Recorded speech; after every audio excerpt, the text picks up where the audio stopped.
Good morning to all of you. हमारा chapter चल रहा है मिनरल एंड एनर्जी रिसोर्सेज का।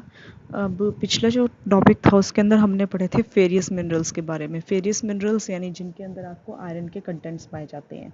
अब बात करते हैं नॉन फेरियस मिनरल्स की, यानी जिनके अंदर हमें आयरन के कंटेंट्स नहीं पाए जाते। अब नॉन फेरियस मिनरल्स में सबसे पहले आता है मीका। मीका एक जो मिनरल है वो आपका क्या है, सीरीज ऑफ प्लेट्स या फिर लीव्स की फॉर्म में ये पाया जाता है। ठीक है, इसके अलावा इसमें क्या होता है, इट स्प्लिट्स सो ईजीली, ये बहुत जल्दी क्या है फैल जाता है। छोटी छोटी शीट्स में ये इसको बना दिया जाता है। ये जो शीट्स होती है ये बहुत पतली होती हैं और थाउजेंड्स की लेयर्स, ये क्या है, मिका को हम जो लेयर होती है उसको थाउजेंड्स लेयर में हम कुछ ही सेंटीमीटर के अंदर से हम थाउजेंड्स ऑफ लेयर इसकी हम शीट्स बना सकते हैं। इसके अलावा ये क्या है, ये एक बिल्कुल क्लियर कलर का होता है, ब्लैक कलर का भी होता है, ग्रीन या रेड, ग्रीन कलर का भी होता है, रेड येलो कलर का भी होता है, ब्राउन कलर का भी होता है, यानी इसके अलग अलग डिफरेंट कलर्स पाए जाते हैं।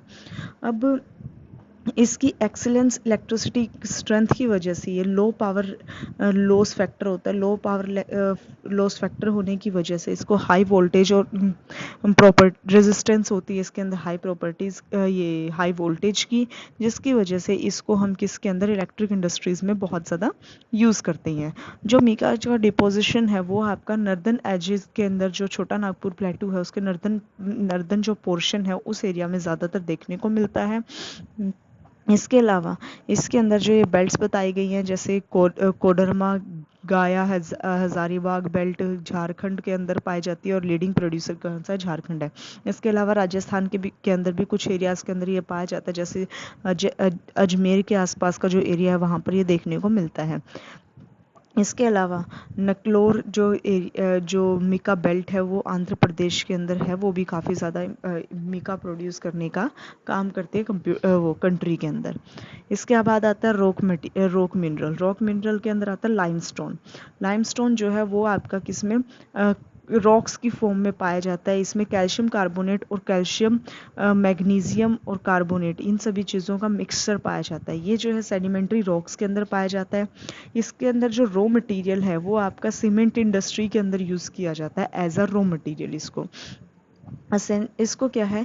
इसके अलावा आयरन ओर को जो स्मेल्ट किया जाता है, यानी आयरन ओर के अंदर से जब इम्प्योरिटीज़ को निकालने का जो काम किया जाता है उसमें भी आपका इसको लाइमस्टोन को यूज़ किया जाता है एज अ पाउडर बेस के लिए। ठीक है, फिर ये प्रोडक्शन बता रखा है मीका का। मीका क्या है, अलग अलग स्टेट्स में अलग अलग पाया जाता है। जैसे आपका सबसे ज़्यादा किस में दिखाया हुआ है इसने, सबसे ज़्यादा आंध्र प्रदेश में दिखाया हुआ है।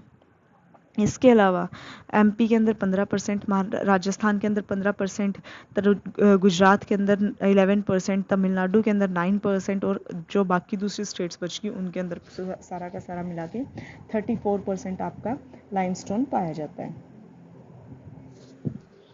फिर आता है हैज़ार्ड्स ऑफ माइनिंग। माइनिंग के साथ जो हम माइनिंग करते हैं यानी मिनरल्स को निकालने के लिए काम करते हैं, उसके अंदर हमारे साथ काफ़ी सारे दुर्घटनाएं हो जाती हैं।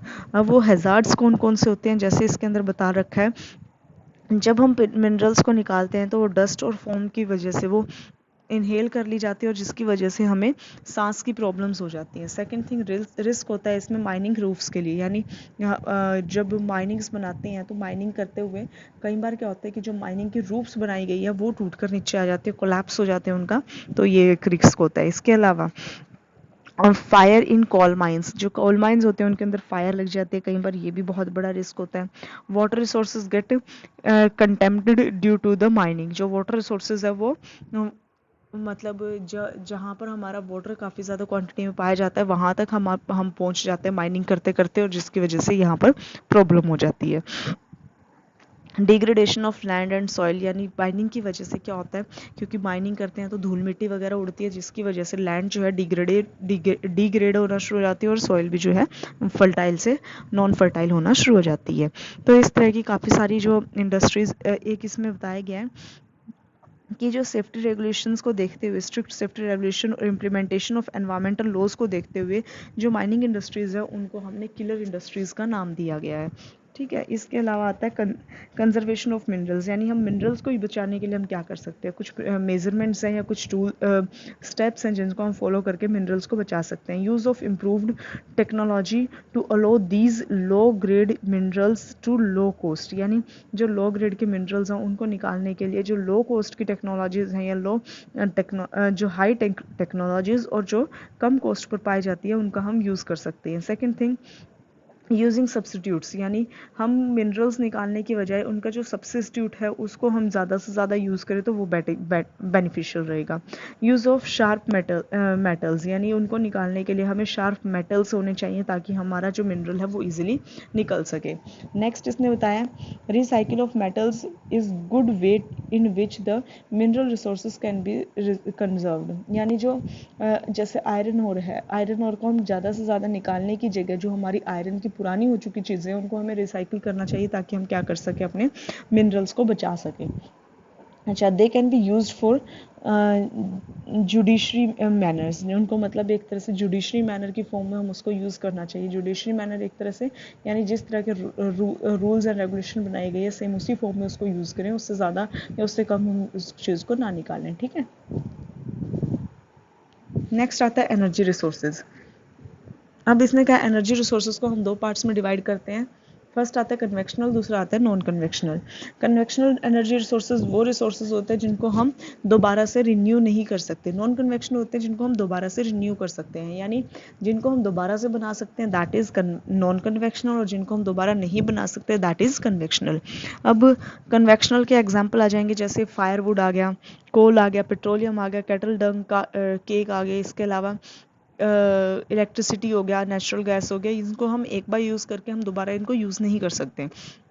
जबकि नॉन कन्वेक्शनल एनर्जी रिसोर्सेज में जैसे एग्जांपल की फॉर्म पे सोलर आ जाएगा, विंड आ जाएगा, टाइडल आ जाएगा, जियोथर्मल आ जाएगा, बायोगैस आ जाएगा, एटॉमिक एनर्जी आ जाएगा।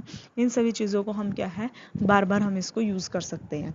अब यहाँ पर हमारे जो कन्वेक्शनल रिसोर्सेज है वो हमारे मेन चार आते हैं, जिसमें कोल, पेट्रोलियम और नेचुरल गैस, लास्ट आता है इलेक्ट्रिसिटी। ये हमारे चार जो है कन्वेक्शनल एनर्जी रिसोर्सेज हैं।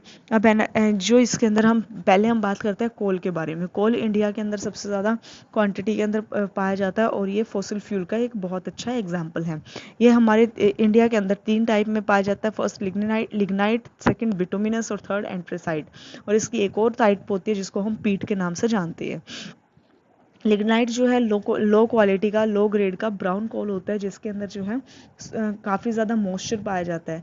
जो है ये जो है तमिलनाडु के नेवेली जो एरिया है वहाँ पर पाया जाता है और इससे हम इलेक्ट्रिसिटी जनरेट करने का काम करते हैं। जो लिग्नाइट जो कोल है इसके अंदर अप्रॉक्सीमेटली 40 to 50% कार्बन की क्वांटिटी पाई जाती है, जिसकी वजह से इसको लो ग्रेड कोल की फॉर्म में माना जाता है। सेकेंड आता है बिटुमिनस। बिटुमिनस जो है ये मोस्ट पॉपुलरली यूज्ड कोल है। ये क्या है आपका आयरन को स्मेल्ट करने के लिए इसको यूज़ किया जाता है।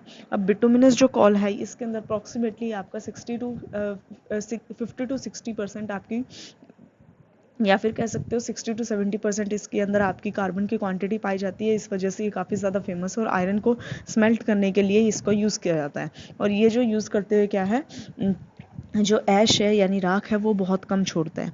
नेक्स्ट आता है एंथ्रेसाइट। एंथ्रेसाइट सबसे हाई क्वालिटी का जो कोल आ जाता है। इसके अंदर जो 90% आपकी अप्रॉक्सीमेटली 90% आपका कार्बन की क्वांटिटी पाई जाती है। ये जब जलता है, जलने के बाद ना तो ये धुआं प्रोड्यूस करता है और ना ही इसके अंदर से हमें राख निकलती है। इसके अलावा ये जो कोल है ये आपका कहाँ पर पाया जाता है, दामोदर वैली के अंदर, झारखंड और वेस्ट बंगाल की एक बेल्ट है, वेस्ट बंगाल की और झारखंड की बेल्ट है, वहाँ पर ये सबसे ज़्यादा पाया जाता है। तो इम्पोर्टेंट जो कोल आ जाता है वो आपका मेनली कोल फील्ड्स जो मेनली पाए जाते हैं वो झरिया आ गया, रानीगंज आ गया, इसके अलावा बोकारो जो एरियाज़ हैं उन एरियाज़ के अंदर कोल फील्ड्स पाए जाते हैं। इसके अलावा गोदावरी, महानदी, सोन और वृद्धा की जो वैलीज़ है वहाँ पर भी कोल डिपॉजिट्स बहुत ज़्यादा क्वान्टिटी में पाए जाते हैं। टर्शरी कोल कौन सा होता है? टर्शरी कोल वो होता है जो आपका गोंडवाना लैंड, आपने आई थिंक 10th क्लास में पढ़ा भी होगा गोंडवाना लैंड के बारे में।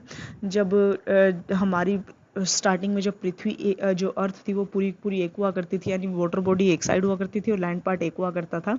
तो उस टाइम पीरियड पे धीरे धीरे जब हमारा जो लैंड पार्ट अलग हुआ उस टाइम पीरियड पे दो लैंड बनकर आए थे, एक गोंडवाना लैंड और एक आता है अंगारा लैंड, जब हम जो हमारा गोंडवाना लैंड था, गोंडवाना लैंड के अगेन जब टुकड़े हुए तो उन टुकड़ों की वजह से, जब उसमें जब वो हलचल हुई उसकी वजह से जो हमारे प्लांट्स जो अंडरग्राउंड हो गए थे, या जो प्लांट्स जो है अर्थ के नीचे, सरफेस के नीचे चले गए थे, उस टाइम पीरियड के बाद जो कोल बना उसको हम टर्शरी कोल के अंदर लेकर चलते हैं, और ये आपका नॉर्दर्न ईस्टर्न स्टेट्स के अंदर सबसे ज़्यादा पाया जाता है।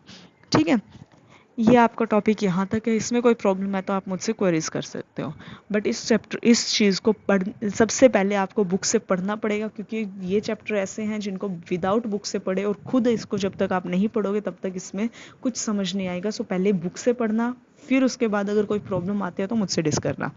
ओके।